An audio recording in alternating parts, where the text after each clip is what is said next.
کیا آپ جانتے ہیں کپڑوں، جوتوں اور پرانی اشیاء کے بازار کو لنڈا بازار کیوں کہتے ہیں؟ اس کے متعلق مشہور ہے کہ ایک برطانوی خاتون لینڈا جو بہت رحم دل تھی اور اسے غریبوں سے خاص ہمدردی تھی،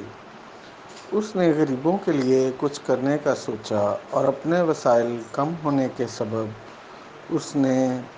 اپنے دوستوں کو غریبوں کے لیے عطیات دینے کی درخواست کی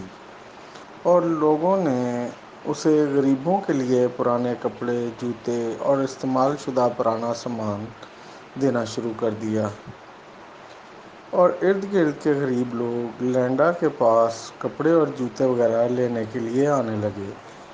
چھوٹی سطح پر شروع کیا گیا یہ کام وقت کے ساتھ ساتھ پھیلتا گیا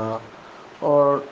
ایک سٹال سے شروع ہونے والا یہ کام ایک مارکیٹ کی شکل اختیار کر گیا۔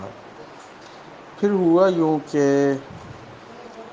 جہاں لوگوں کو مفت کپڑے ملتے تھے، وہیں ان کی ایک تھوڑی مناسب قیمت رکھ دی گئی اور لوگ سستے داموں کپڑے جوتے خریدنے لگے، اور رفتہ رفتہ وقت کے ساتھ لینڈا سے اسے لنڈا بازار کا نام مل گیا۔ تو لینڈا سے لنڈا بازار تک کا سفر دیکھتے رہیے ڈیلی اب تک۔